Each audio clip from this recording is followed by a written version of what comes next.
Wabarakatuh. Pagi ini kita bincang-bincang ketemu langsung dengan Kepala Sekolah SMA SMP Negeri 12. Assalamualaikum warahmatullahi wabarakatuh. Waalaikumsalam warahmatullahi Nama wabarakatuh. lengkapnya Bapak tuh siapa tuh? Ya, nama saya Laude Iman Sutrisno, biasa teman-teman panggil Tito. Nah, Tito. Kak, Alhamdulillah saya diberi amanah oleh pemerintah Kota Makassar untuk menjadi kepala sekolah di UPT SPF SMP Negeri 12 Makassar. iya. Dan sekolah ini memang sekolah yang ya sangat bersejarah bagi saya, katakanlah demikian, karena sebelum menjadi kepala sekolah saya juga Pernah mengabdi. sudah cukup lama sebagai guru di sekolah ini. Iya. Kemudian pernah berpindah menjadi kepala sekolah di sekolah lain, dan setelah Alhamdulillah. itu dikembalikan lagi sebagai kepala Iya. sekolah di sekolah ini. Tentu kita lihat SMP 12 lingkungannya luar biasa ya. Pertama, lingkungan para pendidik dan pengajar adalah dosen-dosen yang ternama di Kota Makassar adalah UNAS. Tentu beda dengan sekolah-sekolah yang ada di SMP luar sana ya, katakanlah SMP 9. Tapi saya melihat dengan kepemimpinan Bapak ini luar biasa perkembangannya. Karena kenapa? Dari sini ya, alhamdulillah jadi kepala dinas Kota Makassar. Semoga Bapak juga dari sini melonjak prestasi jadi kepala dinas. Harapan kedua saya melihat di sini Bapak ini luar biasa karena kenapa? Kemampuan Bapak ini berbeda dengan kemampuan kepala sekolah yang ada di Kota Makassar antara lain. Apa kira-kira triknya saudara ini sehingga visi misi dan tujuannya bisa tercover dengan baik? Eh, Sebenarnya sekolah ini eh, berkembang melewati berbagai macam tahapan akreditasi, mulai dari sekolah standar nasional, kemudian rintisan sekolah bertaraf internasional, kemudian pernah menjadi sekolah berbasis standar nasional pendidikan, kemudian menjadi sekolah model, sekolah rujukan, dan terakhir menjadi sekolah penggerak. Dan proses itu sedikit banyak membantu saya dan teman-teman lain untuk beradaptasi dengan atmosfer yang telah berkembang di sekolah. Terkait dengan program sekolah, sebenarnya sekolah ini telah memiliki semacam blueprint. Blueprint itu acuan dasar yang tertuang dalam rencana induk pengembangan sekolah. Itu telah dimulai pada tahun 2005. Ya. Jadi dari rencana induk pengembangan sekolah itu kemudian dikembangkanlah langkah-langkah taktis, langkah-langkah strategis untuk mengembangkan sekolah, mengacu kepada visi dan misi sekolah yang itu merupakan hasil pemikiran dari semua stakeholder yang ada di sekolah, baik kepala sekolah, guru, komite sekolah, bahkan siswa. Dengan demikian sesungguhnya itu bisa terjadi bukan kerja kepala sekolah, karena memang sekolah ini berupaya mengembangkan atmosfer kerja kolaboratif. Jadi, kerja kolaboratif itu diharapkan semua komponen yang ada di sekolah dapat berperan aktif, dapat mengambil peran dalam pengembangan sekolah. Jadi sekali lagi tidak akan bisa kalau hanya kepala sekolah yang bekerja. Jadi harus semua guru, semua orang tua, kemudian juga yang paling penting adalah semua siswa, karena siswa itu adalah sasaran atau tujuan dari upaya peningkatan mutu pendidikan di satuan pendidikan atau di SMP 12. Ya, tapi luar biasa Pak ya. Tadi saya teringat atmosfer sebuah kekuatan yang dikolaborasi dari semua stakeholder, baik dari orang tua siswa, para guru dan pemerintah. Persoalan yang muncul sekarang mengaplikasikan kembali tenaga atmosfer ini yang telah dikuras, dikumpul menjadi satu-satu kesatuan. Tapi Pak, adanya dengan kurikulum Merdeka berbasis guru penggerak tentu menurut Bapak, menurut saya nggak ada masalah ya, karena semua sudah dilakukan secara atmosfer dengan baik. Ya, saya kira kurikulum Merdeka itu bisa dibilang merupakan varian yang coba diintensifkan kembali oleh Kementerian Pendidikan dan Kebudayaan, varian dalam proses pembelajaran ya, yang coba diintensifkan kembali oleh Dinas Pendidikan Kementerian Pendidikan dan Kebudayaan melalui sekolah-sekolah. Sebenarnya bibit atau cikal bakal pengembangan kurikulum merdeka itu sudah ada sejak dulu, tinggal kita menyempurnakan dan mengaplikasikannya di tataran proses pembelajaran di kelas. Dulu ada quantum teaching and learning, kemudian ada contextual teaching and learning. Sebenarnya itu semua mengakomodir prinsip dasar dari kurikulum merdeka, yaitu bagaimana menstimulasi atau merangsang siswa supaya mampu mengekspresikan seluruh potensinya secara maksimal. Nah, tentu saja siswa diberi ruang yang luas, dan guru itu lebih banyak berperan sebagai fasilitator, ya, sebagai fasilitator proses pembelajaran di kelas, dan siswa distimulasi atau dirangsang sedemikian rupa agar potensinya bisa berkembang dengan baik sesuai dengan gaya belajar yang dominan dalam dirinya. Jadi misalnya kalau dia suka gaya belajar kinestetik, maka guru memfasilitasi untuk itu. Kalau dia suka gaya belajar visual, ya guru juga harus mampu memfasilitasi untuk itu. Nah, yang menarik, bisa saja dalam satu kelas itu karena tentu saja satu dan lain siswa itu berbeda-beda karakternya, maka guru harus bisa bisa mengakomodir semua potensi di dalam kelas, ya. Yang gaya belajarnya A, guru harus mampu memfasilitasi. Gaya belajarnya yang B misalnya, guru juga harus mampu memfasilitasi. Nah, yang menarik itu tentu saja membutuhkan kreativitas dan kompetensi guru. Nah, makanya saat ini guru-guru kami terus berupaya semaksimal mungkin untuk belajar dan mengaplikasi proses pembelajaran berdiferensiasi, karena itu adalah rohnya penerapan kurikulum merdeka di satuan pendidikan. Memang seperti itu ya adanya, tapi saya melihat ke belakang sekolah itu kan tuturi andayani. Beri kesempatan, lihat dari belakang. Barangkali inilah harapan-harapan sehingga para menteri pendidikan khususnya Indonesia melihat secara globalisasi filosofi jadi dasar teknis dalam pelaksanaan PBM, proses belajar mengajar. Cuma ada keistimewaan tahun ini menurut saya sebagai pengamat sekaligus peduli pendidikan, kelulusan kemarin itu sangat ditentukan kelulusan ujian nasional. Sekarang berkembang kelulusan dilandasi kolaborasi dengan ujian sekolah. Luar biasa tahun ini 2022-23 kelulusan full di bawah kebijakan kesatuan pendidikan. Seperti itu tanggapan saya. Kira-kira bagaimana dengan adanya kebebasan kemerdekaan? Tentu ya optimis, guru bermasa bodoh, siswa bermasa bodoh. Karena kenapa semua dilakukan secara intern. Tetapi di balik itu kurikulum merdeka indikatornya kan ada. Sekolah juga mau ada laporannya, ya. Siswa juga ada laporannya. Semua berjalan dengan baik. Dan luar biasa, bagaimana tanggapan Bapak ini? Sebenarnya ada perbedaan prinsip antara model kelulusan di masa lalu dengan sekarang. Karena saat itu masih ada ujian nasional, dan ujian nasional itu menjadi salah satu indikator lulus tidaknya seorang siswa. Nah, di tahun ini semua dikembalikan ke satuan pendidikan. Diawali dengan hilangnya ujian nasional di tahun 2000, di tahun 2020, ya.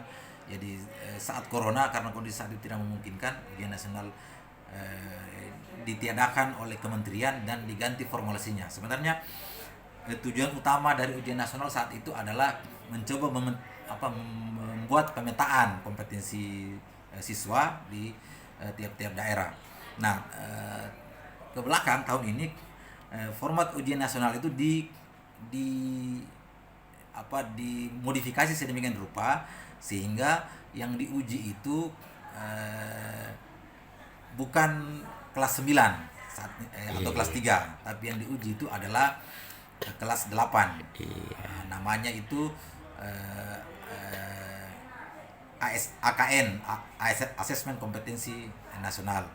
Nah, dengan AKN itu maka prinsip pemetaan kualitas dan kualitas sekolah itu tetap jalan, tetapi tidak lagi menjadi indikator bagi kelulusan penentuan bagi kelulusan siswa, karena itu kembali sangat relevan dengan prinsip kurikulum merdeka. Jadi kurikulum merdeka itu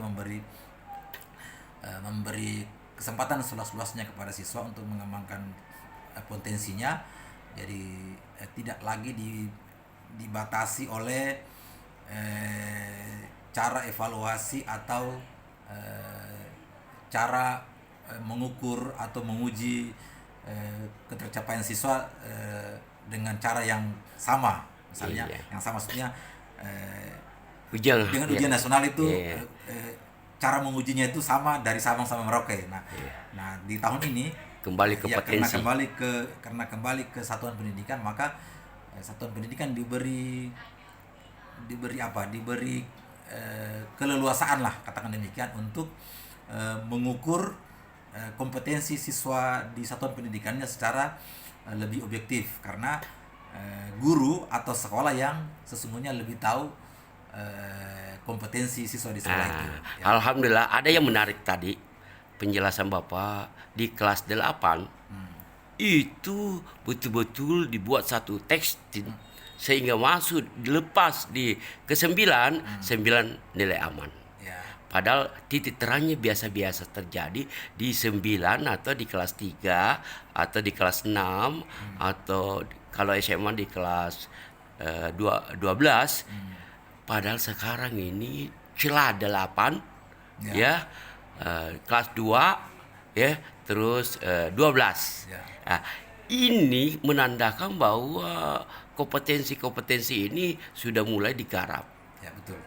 Digarap sejak dini. Ada juga tanggapan bahwa sekolah juga itu diberi juga lapor. Yang memberi lapor adalah publik. Orang tua siswa itu sebagai stakeholder pendidikan. Alhamdulillah saya bersyukur ketemu dengan Bapak. Pak, siapa lagi Pak? Pak Tito. Pak Tito. Terakhir nih Pak, closing statement. Ya,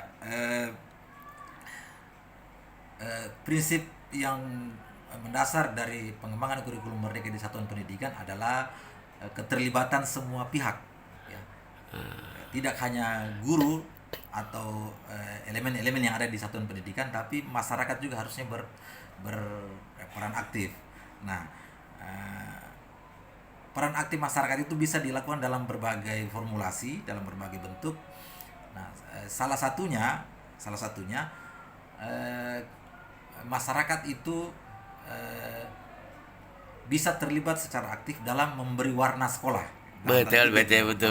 Ya, sesuai dengan potensi lokal kearifan. Nah, makanya pemerintah menerbitkan rapor sekolah itu. Jadi tiap tahun ada namanya rapor pendidikan untuk setiap satuan pendidikan. Nah, salah satu penilaian dari rapor pendidikan itu adalah Surlingjar. Surlingjar itu survei lingkungan belajar, itu yang melibatkan siswa, bahkan bisa juga melibatkan orang tuanya. Dari survei itu pemerintah bisa mengetahui bahwa karakter sekolah ini begini, di lingkungan ini ya harusnya begini. Nah, sehingga bisa lebih terarah dan mencapai sasaran yang efektif. Jadi luar biasa Pak ya, karena kenapa ya, dengan adanya evaluasi dari stakeholder itu sebuah juga tantangan kinerja bagi satuan pendidikan khususnya berada di lingkungan. Apalagi Bapak ini SMP 12 ini adalah lingkungan dosen. Kira-kira seperti itulah, demikian bincang-bincang kami dengan Pak Tito Ya. sebagai Kepala Sekolah SMP 12. Ya, terakhir lagi, Ya, silakan Pak. jadi secara demografi memang sekolah ini dalam tanda kutip terbantu oleh suasana lingkungan yang kondusif. Pertama, dia berada di kompleks perumahan dosen UNAS Tamalan Rea. Jadi kita kan tahu UNAS itu adalah ya katakan boleh dibilang Ya. kampus terbesar di Indonesia Timur, katakan demikian. Dengan demikian ada implikasi positif antara kedudukan sekolah dengan lingkungan yang ada di sekolah, yaitu kompleks perumahan dosen. Iya. Yang kedua, di depan kami itu ada kompleks detasemen Intel Kodam Betul-betul. dan kompleks batalion kavaleri, sehingga kedisiplinan dari tentara itu semoga bisa juga berimplikasi Iya. ke sekolah kami, karena Iya. jadi di satu sisi ada nuansa akademik yang kental di perumahan dosen dan ada nuansa kedisiplinan yang kental di sekolah dengan adanya kompleks tentara dan kompleks kavaleri dan kompleks intel di depan sekolah. Jadi hal-hal kecil itu harusnya yang bisa Mendukung. bisa dikembangkan secara optimal, sehingga harapan kita peningkatan mutu pendidikan di SMP 12 secara umum itu bisa kita capai bersama. Tapi ini terakhir sekali ya. Persoalan pembiayaan Ya. dana yang disingkat dengan dana bos. Sekolah Bapak ini terakhir menerima di gelombang pertama tahap 1 di gelombang kelima ya. Keenam. Waduh, bagaimana untuk menalangi ini? Tentunya aduh, Bapak Kepala Sekolah pemimpin tentu Ya, saya bersyukur ke teman-teman Oh, guru, iya. teman-teman guru itu khususnya teman-teman guru honorer dengan gaji yang sebenarnya tidak seberapa, terus dapat memahami kondisi sekolah. Ya, jadi kalau misalnya belum bisa gajian ya dengan sabar mereka menanti. Kemudian memang ketika saat-saat seperti ini biasa kami selalu menghadapi kondisi-kondisi di mana saat dana belum cair, kemudian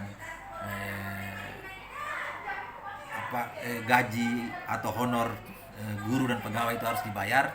Ada saja yang pertama membantu, misalnya ada yang memberi pinjaman dalam tanda kutip ya, apakah itu koperasi atau pinjaman individu, pinjaman personal, karena adanya kepercayaan kepada sekolah. Jadi orang itu kan berani memberi pinjaman, katakanlah demikian ya, karena ada kepercayaan. Kira-kira gitu. Tapi memang ya, kalau seorang kepala sekolah ya harus berpikir profesional. Ya. Kepala sekolah di satuan pendidikan tidak cukup dengan membuka, memeriahkan akses, tapi yang ada approach-in ya, pendekatan. Terima kasih Pak. Alhamdulillah sudah berkunjung. Iya, assalamualaikum warahmatullahi wabarakatuh. Dan ini referensi secara keduniaan Pak. Iya, karena wabarakatuh. Pagi ini kita bincang-bincang ketemu langsung dengan Kepala Sekolah SMP Negeri 12. Assalamualaikum warahmatullahi wabarakatuh. Waalaikumsalam warahmatullahi wabarakatuh. Nama lengkapnya Bapak itu siapa tuh? Ya, nama saya Laude Iman Sutrisno, biasa teman-teman panggil Tito. Tito. Alhamdulillah saya diberi amanah oleh pemerintah Kota Makassar untuk menjadi kepala sekolah di UPT SPF SMP Negeri 12 Makassar. Iya. Dan sekolah ini memang sekolah yang ya sangat bersejarah bagi saya, katakanlah demikian, karena sebelum menjadi kepala sekolah saya juga sudah cukup lama sebagai guru di sekolah ini. Kemudian pernah berpindah menjadi kepala sekolah di sekolah lain, dan setelah itu dikembalikan lagi sebagai kepala sekolah di sekolah ini. Tentu kita lihat SMP 12 lingkungannya luar biasa ya. Pertama, lingkungan para pendidik dan pengajar adalah dosen-dosen yang ternama di Kota Makassar adalah UNAS. Tentu beda dengan sekolah-sekolah yang ada di SMP luar sana ya, katakanlah SMP 9. Tapi saya melihat dengan kepemimpinan Bapak ini luar biasa perkembangannya. Karena kenapa? Dari sini ya alhamdulillah jadi kepala dinas Kota Makassar. Semoga Bapak juga dari sini melonjak prestasi jadi kepala dinas. Harapan kedua saya melihat di sini Bapak ini luar biasa karena kenapa? Kemampuan Bapak ini berbeda dengan kemampuan kepala sekolah yang ada di Kota Makassar antara lain. Apa kira-kira triknya saudara ini sehingga visi misi dan tujuannya bisa tercover dengan baik? Eh, Sebenarnya sekolah ini eh, berkembang melewati berbagai macam tahapan akreditasi, mulai dari sekolah standar nasional, kemudian rintisan sekolah bertaraf internasional, kemudian pernah menjadi sekolah berbasis standar nasional pendidikan, kemudian menjadi sekolah model, sekolah rujukan, dan terakhir menjadi sekolah penggerak. Dan proses itu sedikit banyak membantu saya dan teman-teman lain untuk beradaptasi dengan atmosfer yang telah berkembang di sekolah. Terkait dengan program sekolah, sebenarnya sekolah ini telah memiliki semacam blueprint. Blueprint itu acuan dasar yang tertuang dalam rencana induk pengembangan sekolah. Itu telah dimulai pada tahun 2005. Jadi dari rencana induk pengembangan sekolah itu kemudian dikembangkanlah langkah-langkah taktis, langkah-langkah strategis untuk mengembangkan sekolah, mengacu kepada visi dan misi sekolah yang itu merupakan hasil pemikiran dari semua stakeholder yang ada di sekolah, baik kepala sekolah, guru, komunitas sekolah, bahkan siswa. Dengan demikian sesungguhnya itu bisa terjadi bukan kerja kepala sekolah, karena memang sekolah ini berupaya mengembangkan atmosfer kerja kolaboratif. Jadi, kerja kolaboratif itu diharapkan semua komponen yang ada di sekolah dapat berperan aktif, dapat mengambil peran dalam pengembangan sekolah. Jadi sekali lagi tidak akan bisa kalau hanya kepala sekolah yang bekerja. Jadi harus semua guru, semua orang tua, kemudian juga yang paling penting adalah semua siswa, karena siswa itu adalah sasaran atau tujuan dari upaya peningkatan mutu pendidikan di satuan pendidikan atau di SMP 12. Ya, tapi luar biasa Pak ya. Tadi saya teringat atmosfer sebuah kekuatan yang dikolaborasi dari semua stakeholder, baik dari orang tua siswa, para guru, dan pemerintah. Persoalan yang muncul sekarang mengaplikasikan kembali tenaga atmosfer ini yang telah dikuras, dikumpul menjadi satu-satu kesatuan. Tapi Pak, adanya dengan kurikulum Merdeka berbasis guru penggerak tentu menurut Bapak, menurut saya nggak ada masalah ya, karena semua sudah dilakukan secara atmosfer dengan baik. Ya, saya kira kurikulum Merdeka itu bisa dibilang merupakan varian yang coba diintensifkan kembali oleh Kementerian Pendidikan dan Kebudayaan, varian dalam proses pembelajarannya yang coba diintensifkan kembali oleh Dinas Pendidikan Kementerian Pendidikan dan Kebudayaan melalui sekolah-sekolah. Sebenarnya bibit atau cikal bakal pengembangan kurikulum Merdeka itu sudah ada sejak dulu, tinggal kita menyempurnakan dan mengaplikasikannya di tataran proses pembelajaran di kelas. Dulu ada quantum teaching and learning, kemudian ada contextual teaching and learning. Sebenarnya itu semua mengakomodir prinsip dasar dari kurikulum Merdeka, yaitu bagaimana menstimulasi atau merangsang siswa supaya mampu mengekspresikan seluruh potensinya secara maksimal. Nah, tentu saja siswa diberi ruang yang luas, dan guru itu lebih banyak berperan sebagai fasilitator, ya, jadi sebagai fasilitator proses pembelajaran di kelas, dan siswa distimulasi atau dirangsang sedemikian rupa agar potensinya bisa berkembang dengan baik sesuai dengan gaya belajar yang dominan dalam dirinya. Jadi misalnya kalau dia suka gaya belajar kinestetik, maka guru memfasilitasi untuk itu.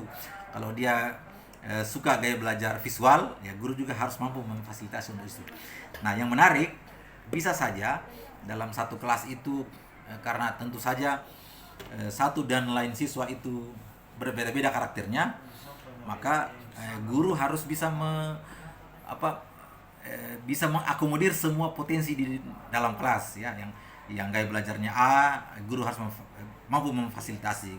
Gaya belajarnya yang B misalnya, guru juga harus mampu memfasilitasi. Nah, yang menarik itu tentu saja membutuhkan kreativitas dan kompetensi guru. Nah, makanya saat ini guru-guru kami terus berupaya semaksimal mungkin untuk belajar dan mengaplikasi proses pembelajaran berdiferensiasi, karena itu adalah rohnya penerapan kurikulum merdeka di satuan pendidikan. Memang seperti itu ya adanya, tapi saya melihat ke belakang sekolah itu kan tuturi andayani. Beri kesempatan, lihat dari belakang.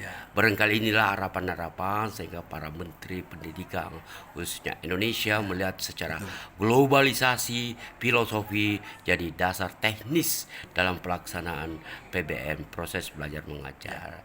Cuma ada keistimewaan tahun ini menurut saya sebagai pengamat sekaligus peduli pendidikan, kelulusan kemarin itu sangat ditentukan kelulusan ujian nasional. Sekarang berkembang kelulusan dilandasi kolaborasi dengan ujian sekolah. Luar biasa tahun ini 2022-2023 kelulusan full di bawah kebijakan kesatuan pendidikan. Seperti itu tanggapan saya. Kira-kira bagaimana dengan adanya kebebasan kemerdekaan? Tentu ya optimis, guru bermasa bodoh, siswa bermasa bodoh. Karena kenapa semua dilakukan secara intern. Tetapi di balik itu kurikulum merdeka indikatornya kan ada. Sekolah juga mau ada laporannya, ya. Siswa juga ada laporannya. Semua berjalan dengan baik. Dan luar biasa, bagaimana tanggapan Bapak ini? Sebenarnya ada perbedaan prinsip antara model kelulusan di masa lalu dengan sekarang. Karena saat itu masih ada ujian nasional, dan ujian nasional itu menjadi salah satu indikator lulus tidaknya seorang siswa. Nah, di tahun ini semua dikembalikan ke satuan pendidikan. Diawali dengan hilangnya ujian nasional di tahun 2000, di tahun 2020, ya. Jadi saat corona, karena kondisi saat itu tidak memungkinkan, ujian nasional ditiadakan oleh kementerian dan diganti formulasinya. Sebenarnya tujuan utama dari ujian nasional saat itu adalah mencoba membuat pemetaan kompetensi siswa di tiap-tiap daerah. Nah, ke belakang tahun ini format ujian nasional itu dimodifikasi sedemikian rupa sehingga yang diuji itu bukan kelas 9 atau kelas 3, tapi yang diuji itu adalah kelas 8. Namanya itu AKN, Assessment Kompetensi Nasional. Nah, dengan AKN itu maka prinsip pemetaan kualitas dan kualitas sekolah itu tetap jalan, tetapi tidak lagi menjadi indikator bagi kelulusan, penentuan bagi kelulusan siswa, karena itu kembali sangat relevan dengan prinsip kurikulum merdeka. Jadi kurikulum merdeka itu memberi kesempatan seluas-luasnya kepada siswa untuk mengembangkan potensinya. Jadi tidak lagi dibatasi oleh cara evaluasi atau cara mengukur atau menguji ketercapaian siswa dengan cara yang sama, misalnya yang sama maksudnya Ujian dengan ujian nasional itu Iya. cara mengujinya itu sama dari Sabang sampai Merauke. Nah di tahun ini Kembali ke ya, karena potensi. kembali ke satuan pendidikan, maka satuan pendidikan diberi keleluasaan lah, katakan demikian, untuk mengukur kompetensi siswa di satuan pendidikannya secara lebih objektif, karena guru atau sekolah yang sesungguhnya lebih tahu kompetensi siswa di sekolah itu. Ya. Alhamdulillah ada yang menarik tadi penjelasan Bapak di kelas 8 itu betul-betul dibuat satu tekstin sehingga masuk dilepas di ke-9 9 nilai aman. Ya. Padahal titik terangnya biasa-biasa terjadi di 9 atau di kelas 3 atau di kelas 6 atau kalau SMA di kelas 12. Padahal sekarang ini celah 8 ya, kelas 2 ya, terus 12. Ya. Nah, ini menandakan bahwa kompetensi-kompetensi ini sudah mulai digarap. Ya betul. Ah. Digarap sejak dini. Ada juga tanggapan bahwa sekolah juga itu diberi juga lapor. Yang memberi lapor adalah publik. Orang tua siswa itu sebagai stakeholder pendidikan. Alhamdulillah saya bersyukur ketemu dengan Bapak. Pak, siapa lagi Pak? Pak Tito. Pak Tita. Terakhir nih Pak, closing ya, statement. Ya, prinsip yang mendasar dari pengembangan kurikulum merdeka di satuan pendidikan adalah keterlibatan semua pihak. Ya. Tidak hanya guru atau elemen-elemen yang ada di satuan pendidikan, tapi masyarakat juga harusnya berperan aktif. Nah, peran aktif masyarakat itu bisa dilakukan dalam berbagai formulasi, dalam berbagai bentuk. Nah, salah satunya masyarakat itu bisa terlibat secara aktif dalam memberi warna sekolah. Betul. Sekolah. Ya, sesuai dengan potensi lokal ya. Kearifan Sekolah. ya. Nah, makanya pemerintah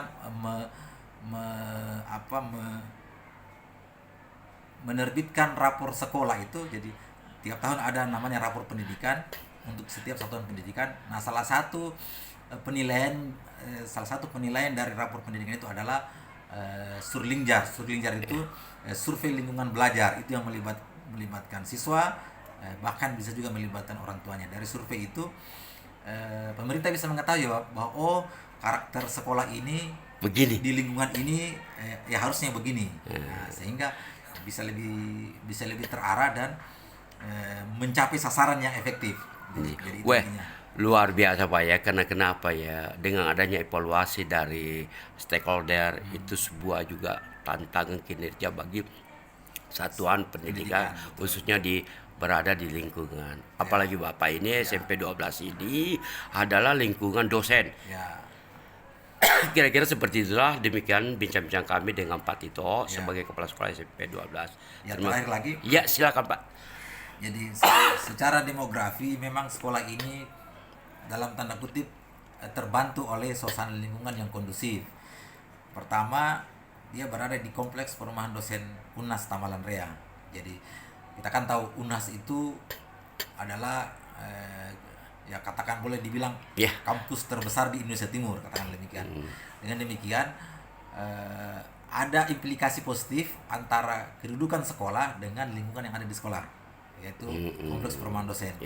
Yang kedua, di depan kami itu ada kompleks detasemen Intel Kodam Betul. dan kompleks batalion kavaleri, sehingga kedisiplinan dari tentara itu semoga bisa juga berimplikasi Iya. ke sekolah kami, karena Iya. jadi di satu sisi ada nuansa akademik yang kental di perumahan dosen, dan ada nuansa kedisiplinan yang kental di sekolah dengan adanya kompleks tentara dan kompleks kavaleri dan kompleks intel di depan sekolah. Jadi hal-hal kecil itu harusnya yang bisa mendukung, bisa dikembangkan secara optimal, sehingga harapan kita peningkatan mutu pendidikan di SMP 12 secara umum itu bisa kita capai bersama. Tapi ini terakhir sekali ya. Persoalan pembiayaan dana yang disingkat dengan dana bos. Sekolah Bapak ini terakhir menerima di gelombang pertama tahap 1 di gelombang kelima ya. Kenapa? Aduh, bagaimana untuk menalangi ini? Tentunya aduh, Bapak kepala sekolah pemimpin tentu Ya, saya bersyukur ke teman-teman teman-teman guru itu, khususnya teman-teman guru honorer, dengan gaji yang sebenarnya tidak seberapa, terus dapat memahami kondisi sekolah. Ya, jadi kalau misalnya belum bisa gajian ya dengan sabar mereka menanti. Kemudian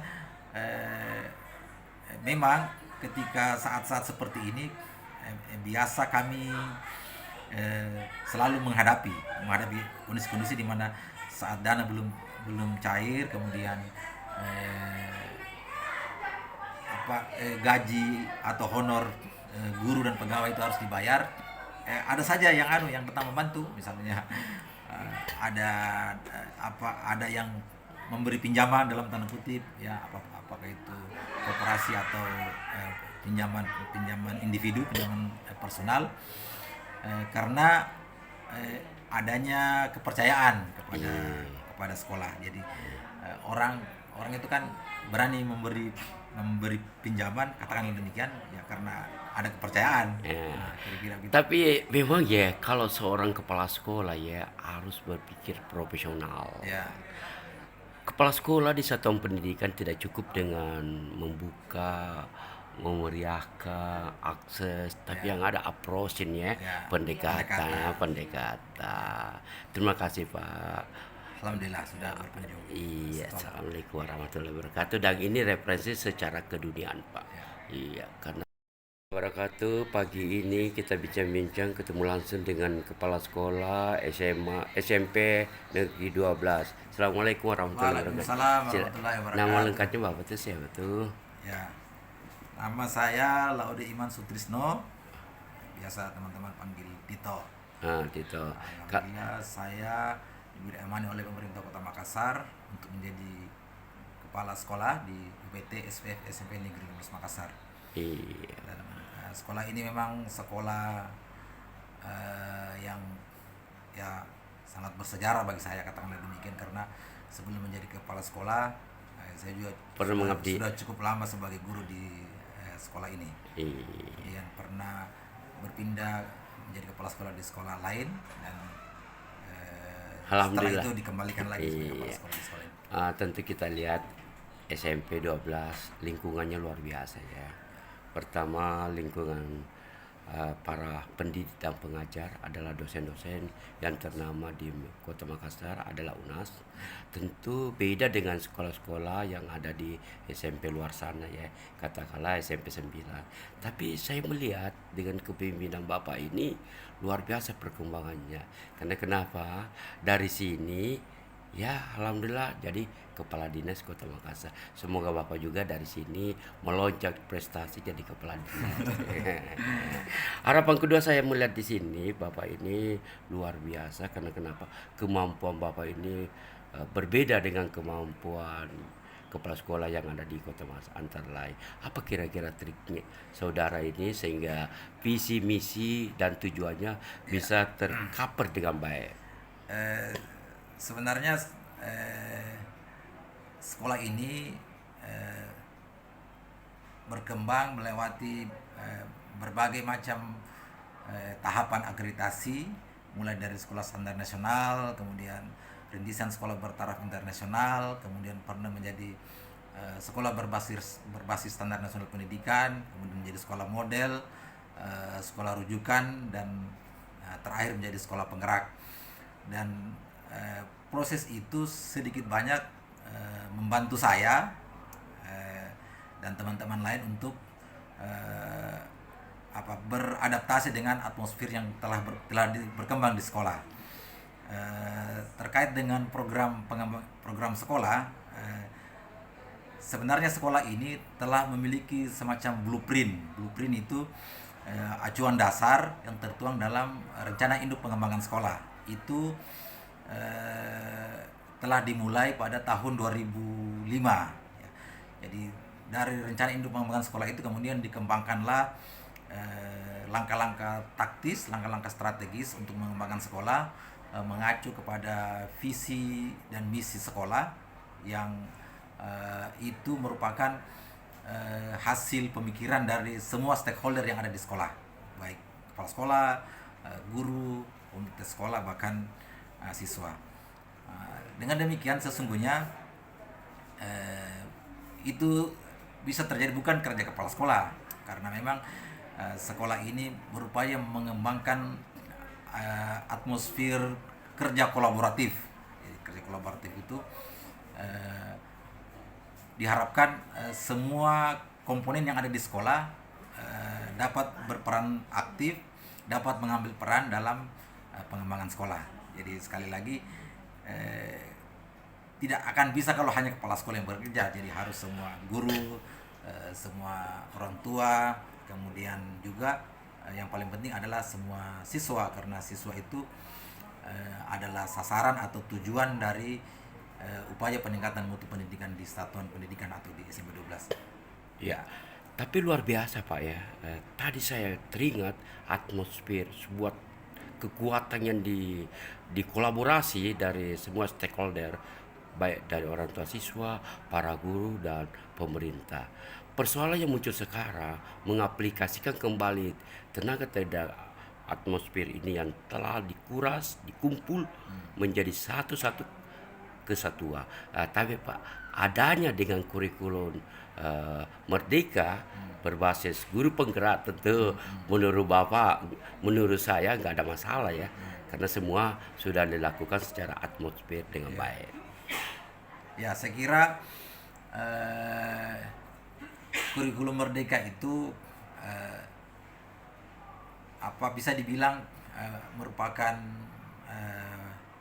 varian yang coba diintensifkan kembali oleh Kementerian Pendidikan dan Kebudayaan, varian dalam proses pembelajarannya yang coba diintensifkan kembali oleh Dinas Pendidikan Kementerian Pendidikan dan Kebudayaan melalui sekolah-sekolah.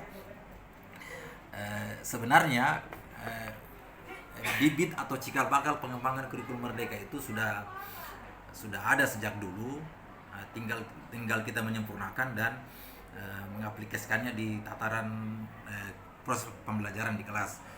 Dulu ada quantum teaching and learning, kemudian ada contextual teaching and learning. Sebenarnya itu semua mengakomodir prinsip dasar dari kurikulum Merdeka, yaitu bagaimana menstimulasi atau merangsang siswa supaya mampu mengekspresikan seluruh potensinya secara maksimal.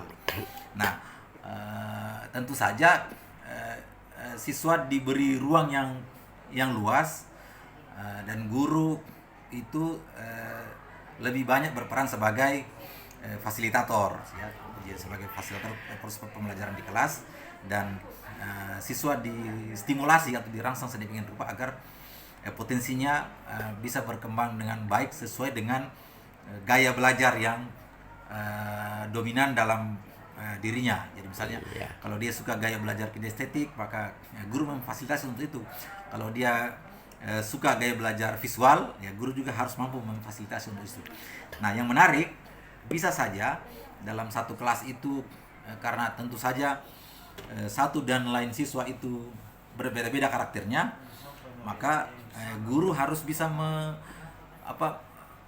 bisa mengakomodir semua potensi di dalam kelas, ya. Yang gaya belajarnya A, guru harus mampu memfasilitasi. Gaya belajarnya yang B misalnya, guru juga harus mampu memfasilitasi. Nah, yang menarik itu tentu saja membutuhkan kreativitas dan kompetensi guru. Nah, makanya saat ini guru-guru kami terus berupaya semaksimal mungkin untuk belajar dan mengaplikasi proses pembelajaran berdiferensiasi, karena itu adalah rohnya penerapan kurikulum merdeka di satuan pendidikan. Memang seperti itu ya adanya, tapi saya melihat ke belakang sekolah itu kan tuturi andayani. Beri kesempatan, lihat dari belakang. Barangkali inilah harapan-harapan sehingga para menteri pendidikan khususnya Indonesia melihat secara globalisasi filosofi jadi dasar teknis dalam pelaksanaan PBM, proses belajar mengajar. Cuma ada keistimewaan tahun ini menurut saya sebagai pengamat sekaligus peduli pendidikan, kelulusan kemarin itu sangat ditentukan kelulusan ujian nasional. Sekarang berkembang kelulusan dilandasi kolaborasi dengan ujian sekolah.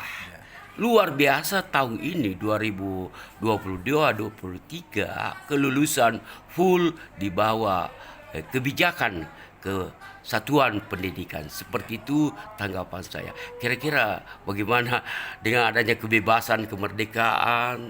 Tentu ya optimis, guru bermasa bodoh, siswa bermasa bodoh.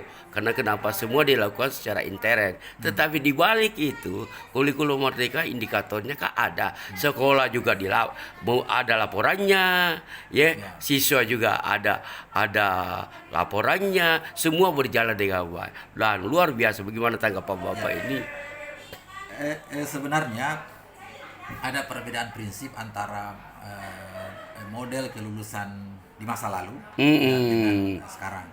Karena saat itu masih ada ujian nasional, dan ujian nasional itu menjadi salah satu indikator lulus tidaknya seorang siswa. Nah, di tahun ini semua dikembalikan ke satuan pendidikan.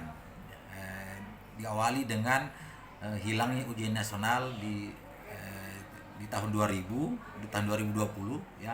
Jadi saat corona, karena kondisi saat itu tidak memungkinkan, ujian nasional ditiadakan oleh kementerian dan diganti formulasinya. Sebenarnya tujuan utama dari ujian nasional saat itu adalah mencoba membuat pemetaan kompetensi siswa di tiap-tiap daerah. Nah, ke belakang tahun ini format ujian nasional itu dimodifikasi sedemikian rupa sehingga yang diuji itu bukan kelas 9 atau kelas 3, tapi yang diuji itu adalah kelas 8. Namanya itu AKN, Assessment Kompetensi Nasional. Nah, dengan AKN itu maka prinsip pemetaan kualitas dan kualitas sekolah itu tetap jalan, tetapi tidak lagi menjadi indikator bagi kelulusan penentuan bagi kelulusan siswa, karena itu kembali sangat relevan dengan prinsip kurikulum merdeka. Jadi kurikulum merdeka itu memberi kesempatan seluas-luasnya kepada siswa untuk mengembangkan potensinya. Jadi tidak lagi dibatasi oleh cara evaluasi atau cara mengukur atau menguji ketercapaian siswa dengan cara yang sama. Misalnya yang sama maksudnya dengan ujian nasional itu cara mengujinya itu sama dari Sabang sampai Merauke. Nah di tahun ini kembali ke potensi. Karena kembali ke satuan pendidikan, maka satuan pendidikan diberi keleluasaan lah, katakan demikian, untuk mengukur kompetensi siswa di satuan pendidikannya secara lebih objektif, karena guru atau sekolah yang sesungguhnya lebih tahu kompetensi siswa di sekolah itu. Ya. Alhamdulillah ada yang menarik tadi penjelasan Bapak di kelas 8 itu betul-betul dibuat satu teks sehingga masuk dilepas di ke 9 nilai aman. Padahal titik terangnya biasa-biasa terjadi di 9 atau di kelas 3 atau di kelas 6 atau kalau SMA di kelas 12. Padahal sekarang ini celah 8 Ya. ya, kelas 2 ya, terus 12. Ya. Nah, ini menandakan bahwa kompetensi-kompetensi ini sudah mulai digarap. Ya, betul. Ah. Digarap sejak dini. Ada juga tanggapan bahwa sekolah juga itu diberi juga lapor. Yang memberi lapor adalah publik. Orang tua siswa itu sebagai stakeholder pendidikan. Alhamdulillah saya bersyukur ketemu dengan Bapak. Pak siapa lagi Pak? Pak Tito. Pak Tita. Terakhir nih Pak, closing ya, statement. Ya, prinsip yang mendasar dari pengembangan kurikulum Merdeka di Satuan Pendidikan adalah keterlibatan semua pihak. Ya. Tidak hanya guru atau elemen-elemen yang ada di Satuan Pendidikan, tapi masyarakat juga harusnya berperan aktif. Nah, peran aktif masyarakat itu bisa dilakukan dalam berbagai formulasi, dalam berbagai bentuk. Nah, salah satunya masyarakat itu bisa terlibat secara aktif dalam memberi warna sekolah. Betul. Sekolah. Ya, sesuai dengan potensi lokal ya. Kearifan. Kearifan ya. Nah, makanya pemerintah menerbitkan rapor sekolah itu. Jadi tiap tahun ada namanya rapor pendidikan untuk setiap satuan pendidikan. Nah, salah satu penilaian dari rapor pendidikan itu adalah Surlingjar. Surlingjar itu survei lingkungan belajar, itu yang melibatkan siswa, bahkan bisa juga melibatkan orang tuanya. Dari survei itu pemerintah bisa mengetahui bahwa karakter sekolah ini Begini. di lingkungan ini ya harusnya begini. Nah, sehingga bisa lebih terarah dan mencapai sasaran yang efektif. Jadi itu Weh, intinya. luar biasa Pak ya. Karena kenapa ya? Dengan adanya evaluasi dari stakeholder itu sebuah juga tantangan kinerja bagi satuan pendidikan, khususnya berada di lingkungan. Apalagi Bapak ini SMP 12 ini adalah lingkungan dosen. Ya. Kira-kira seperti itulah, demikian bincang-bincang kami dengan Pak Tito sebagai Kepala Sekolah SMP 12. Ya, terakhir lagi. Ya, silakan Pak. Jadi secara demografi memang sekolah ini dalam tanda kutip terbantu oleh suasana lingkungan yang kondusif. Pertama, dia berada di kompleks perumahan dosen UNAS Tamalan Rea. Jadi kita kan tahu UNAS itu adalah ya katakan boleh dibilang kampus terbesar di Indonesia Timur, katakan demikian. Dengan demikian ada implikasi positif antara kedudukan sekolah dengan lingkungan yang ada di sekolah, yaitu kompleks perumahan dosen. Yang kedua, di depan kami itu ada kompleks detasemen Intel Kodam Betul. dan kompleks batalion kavaleri, sehingga kedisiplinan dari tentara itu semoga bisa juga berimplikasi ke sekolah kami, karena jadi di satu sisi ada nuansa akademik yang kental di perumahan dosen dan ada nuansa kedisiplinan yang kental di sekolah dengan adanya kompleks tentara dan kompleks kavaleri dan kompleks intel di depan sekolah.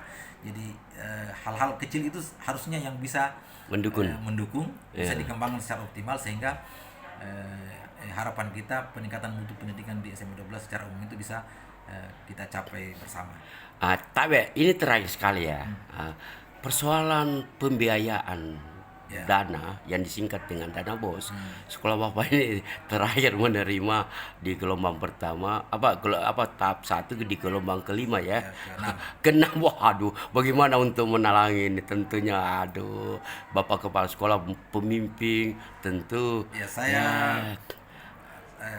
saya bersyukur ke teman-teman teman-teman guru itu, khususnya teman-teman guru honorer dengan gaji yang sebenarnya tidak seberapa, terus dapat memahami kondisi sekolah. Jadi kalau misalnya belum bisa gajian ya eh, apa dengan sabar mereka Iya. mereka menanti. Kemudian eh, memang ketika saat-saat seperti ini biasa kami selalu menghadapi kondisi-kondisi di mana saat dana belum belum cair, kemudian eh, gaji atau honor guru dan pegawai itu harus dibayar. Ada saja yang yang datang membantu, misalnya ada ada yang memberi pinjaman dalam tanda kutip ya, apakah itu koperasi atau pinjaman pinjaman individu, pinjaman personal, karena adanya kepercayaan kepada sekolah. Jadi orang orang itu kan berani memberi pinjaman, katakanlah demikian ya, karena ada kepercayaan. Ya. Nah, kira-kira gitu. Tapi memang ya kalau seorang kepala sekolah ya harus berpikir profesional. Ya, Kepala sekolah di satuan pendidikan tidak cukup dengan membuka, memeriahkan akses, tapi yang ada approach-nya, Ya, pendekatannya, pendekatan. pendekatan. Terima kasih Pak. Alhamdulillah sudah berkunjung. Iya, Setelah- assalamualaikum warahmatullahi wabarakatuh. Dan ini referensi secara keduniaan Pak. Ya. Iya, karena wabarakatuh. Pagi ini kita bincang-bincang ketemu langsung dengan kepala sekolah SMA SMP Negeri 12. Assalamualaikum warahmatullahi wabarakatuh. Waalaikumsalam warahmatullahi wabarakatuh. Nama lengkapnya Bapak tuh siapa tuh? Ya, nama saya Laude Iman Sutrisno, biasa teman-teman panggil Tito. Ah, Tito. Kak, Alhamdulillah saya diberi amani oleh pemerintah Kota Makassar untuk menjadi kepala sekolah di UPT SPF SMP Negeri 12 Makassar. iya. Dan sekolah ini memang sekolah yang ya sangat bersejarah bagi saya, katakanlah demikian, karena sebelum menjadi kepala sekolah saya juga Pernah mengabdi. sudah cukup lama sebagai guru di sekolah ini. Iya. Kemudian pernah berpindah menjadi kepala sekolah di sekolah lain, dan setelah Alhamdulillah. itu dikembalikan lagi sebagai kepala Iya. sekolah di sekolah ini. Tentu kita lihat SMP 12 lingkungannya luar biasa ya. Pertama lingkungan para pendidik dan pengajar adalah dosen-dosen yang ternama di Kota Makassar adalah UNAS. Tentu beda dengan sekolah-sekolah yang ada di SMP luar sana ya, katakanlah SMP 9. Tapi saya melihat dengan kepemimpinan Bapak ini luar biasa perkembangannya. Karena kenapa? Dari sini ya alhamdulillah jadi kepala dinas Kota Makassar. Semoga Bapak juga dari sini melonjak prestasi jadi kepala dinas. Harapan kedua saya melihat di sini Bapak ini luar biasa, karena kenapa? Kemampuan Bapak ini berbeda dengan kemampuan kepala sekolah yang ada di Kota Makassar antara lain. Apa kira-kira triknya saudara ini sehingga visi misi dan tujuannya bisa tercover dengan baik? Sebenarnya sekolah ini berkembang melewati berbagai macam tahapan akreditasi, mulai dari sekolah standar nasional, kemudian rintisan sekolah bertaraf internasional, kemudian pernah menjadi sekolah berbasis standar nasional pendidikan, kemudian menjadi sekolah model, sekolah rujukan, dan terakhir menjadi sekolah penggerak. Dan proses itu sedikit banyak membantu saya dan teman-teman lain untuk beradaptasi dengan atmosfer yang telah berkembang di sekolah. Terkait dengan program sekolah, sebenarnya sekolah ini telah memiliki semacam blueprint. Blueprint itu acuan dasar yang tertuang dalam rencana induk pengembangan sekolah. Itu telah dimulai pada tahun 2005. Jadi dari rencana induk pengembangan sekolah itu kemudian dikembangkanlah langkah-langkah taktis, langkah-langkah strategis untuk mengembangkan sekolah, mengacu kepada visi dan misi sekolah yang itu merupakan hasil pemikiran dari semua stakeholder yang ada di sekolah, baik kepala sekolah, guru, komite sekolah, bahkan siswa. Dengan demikian sesungguhnya itu bisa terjadi bukan kerja kepala sekolah, karena memang sekolah ini berupaya mengembangkan atmosfer kerja kolaboratif. Jadi kerja kolaboratif itu diharapkan semua komponen yang ada di sekolah dapat berperan aktif, dapat mengambil peran dalam pengembangan sekolah. Jadi sekali lagi tidak akan bisa kalau hanya kepala sekolah yang bekerja. Jadi harus semua guru, semua orang tua, kemudian juga yang paling penting adalah semua siswa, karena siswa itu adalah sasaran atau tujuan dari upaya peningkatan mutu pendidikan di satuan pendidikan atau di SMP 12. Ya, tapi luar biasa Pak ya. Tadi saya teringat atmosfer sebuah kekuatan yang dikolaborasi dari semua stakeholder, baik dari orang tua siswa, para guru dan pemerintah. Persoalan yang muncul sekarang mengaplikasikan kembali tenaga atmosfer ini yang telah dikuras, dikumpul menjadi satu kesatuan. Tapi Pak, adanya dengan kurikulum Merdeka berbasis guru penggerak tentu menurut Bapak, menurut saya nggak ada masalah ya, karena semua sudah dilakukan secara atmosfer dengan baik. Ya, saya kira kurikulum Merdeka itu bisa dibilang merupakan varian yang coba diintensifkan kembali oleh Kementerian Pendidikan dan Kebudayaan, varian dalam proses pembelajaran ya, yang coba diintensifkan kembali oleh Dinas Pendidikan Kementerian Pendidikan dan Kebudayaan melalui sekolah-sekolah. Sebenarnya bibit atau cikal bakal pengembangan kurikulum Merdeka itu sudah ada sejak dulu, tinggal kita menyempurnakan dan mengaplikasikannya di tataran proses pembelajaran di kelas. Dulu ada quantum teaching and learning, kemudian ada contextual teaching and learning. Sebenarnya itu semua mengakomodir prinsip dasar dari kurikulum Merdeka, yaitu bagaimana menstimulasi atau merangsang siswa supaya mampu mengekspresikan seluruh potensinya secara maksimal. Nah, tentu saja siswa diberi ruang yang luas, dan guru itu lebih banyak berperan sebagai fasilitator ya, sebagai fasilitator proses pembelajaran di kelas, dan siswa distimulasi atau dirangsang sedemikian rupa agar potensinya bisa berkembang dengan baik sesuai dengan gaya belajar yang dominan dalam dirinya. Jadi misalnya kalau dia suka gaya belajar kinestetik, maka guru memfasilitasi untuk itu. Kalau dia suka gaya belajar visual, ya guru juga harus mampu memfasilitasi untuk itu. Nah, yang menarik, bisa saja dalam satu kelas itu karena tentu saja satu dan lain siswa itu berbeda-beda karakternya, maka guru harus bisa bisa mengakomodir semua potensi di dalam kelas ya. Yang gaya belajarnya A, guru harus mampu memfasilitasi. Gaya belajarnya yang B misalnya, guru juga harus mampu memfasilitasi. Nah, yang menarik itu tentu saja membutuhkan kreativitas dan kompetensi guru. Nah, makanya saat ini guru-guru kami terus berupaya semaksimal mungkin untuk belajar dan mengaplikasi proses pembelajaran berdiferensiasi, karena itu adalah rohnya penerapan kurikulum Merdeka di satuan pendidikan. Memang seperti itu ya adanya, tapi saya melihat ke belakang sekolah itu kan tuturi andayani. Beri kesempatan, lihat dari belakang.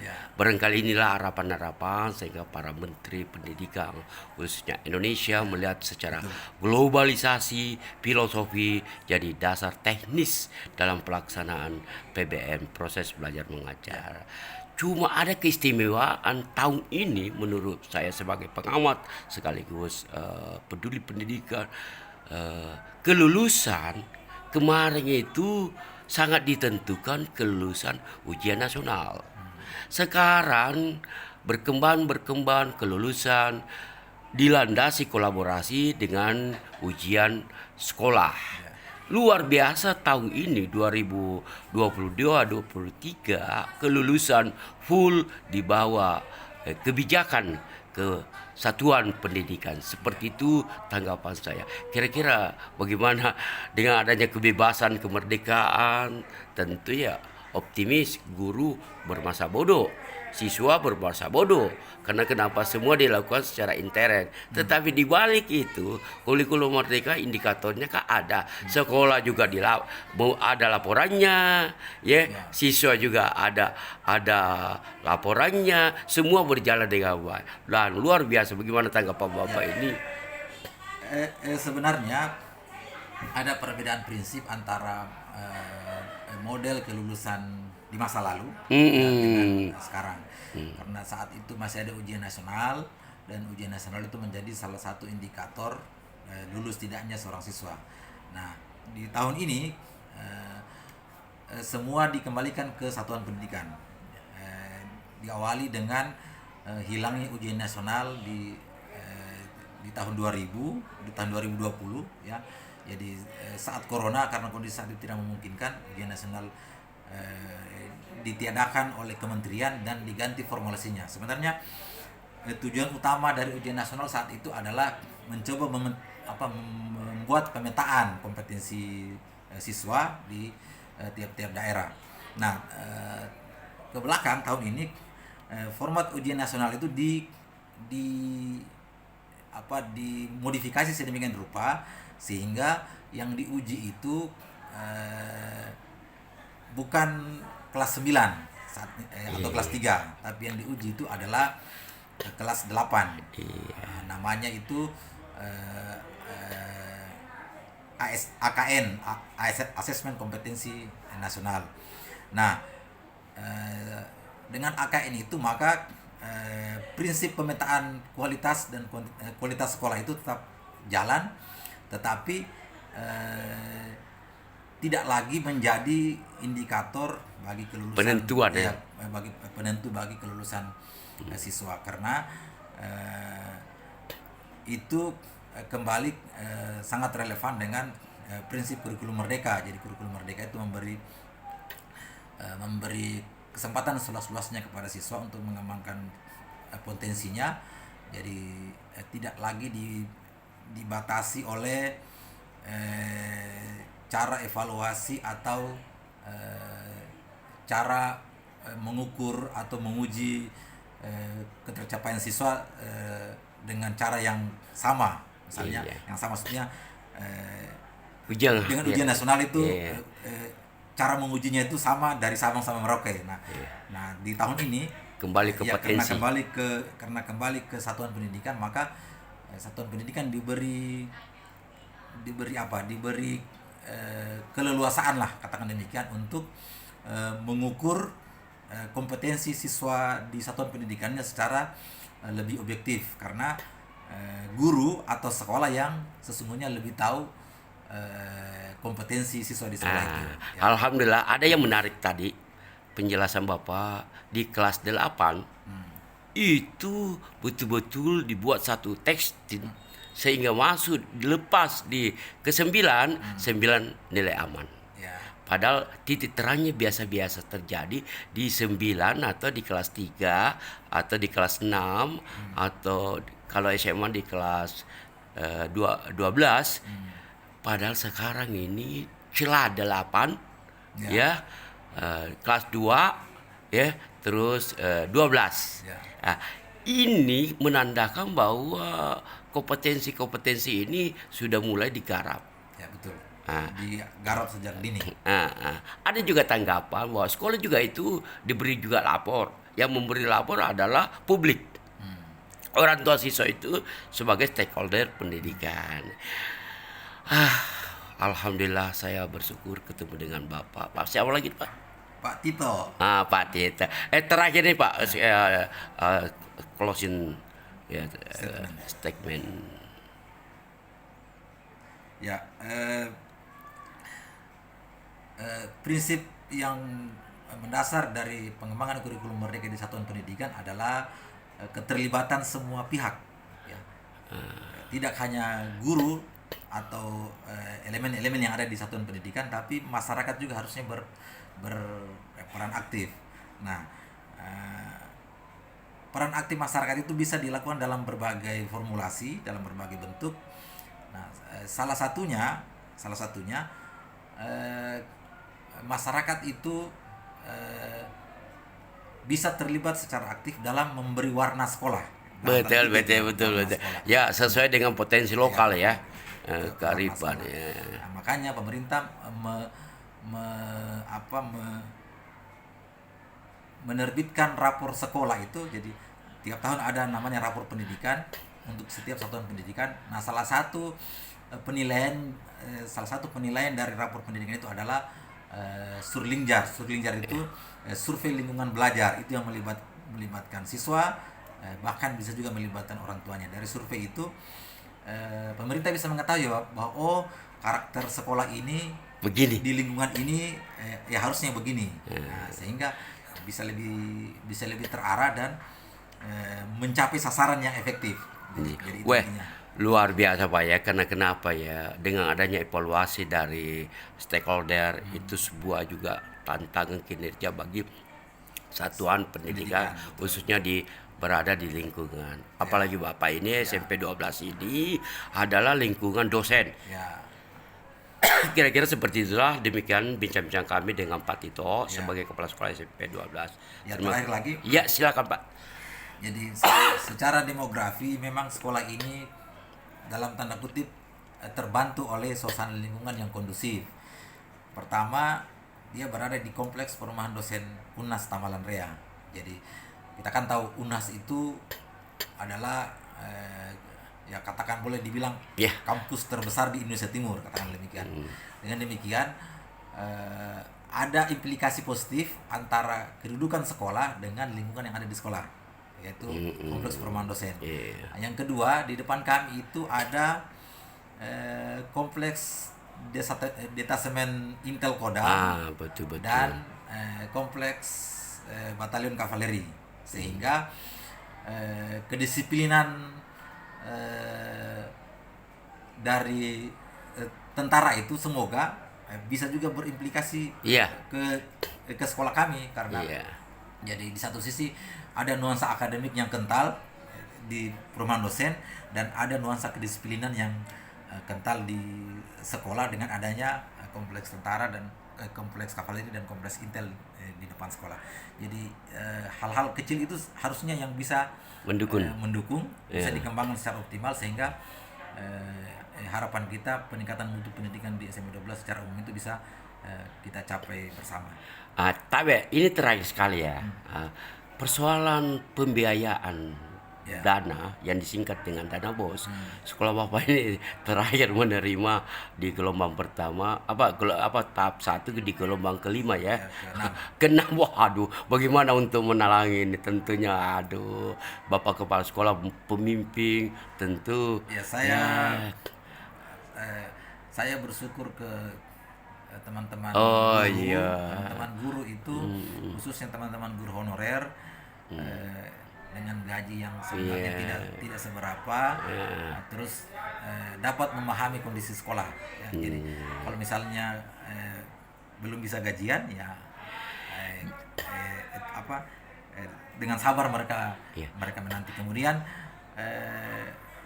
memang ketika saat-saat seperti ini biasa kami selalu menghadapi kondisi-kondisi di mana saat dana belum cair, kemudian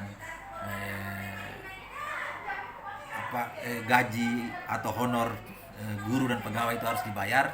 Ada saja yang tetap membantu, misalnya ada yang memberi pinjaman dalam tanda kutip ya, apakah itu koperasi atau pinjaman individu, pinjaman personal, karena adanya kepercayaan kepada sekolah. Jadi orang itu kan berani memberi pinjaman, katakanlah demikian ya, karena ada kepercayaan. Kira-kira gitu. Tapi memang ya, kalau seorang kepala sekolah ya harus berpikir profesional. Ya.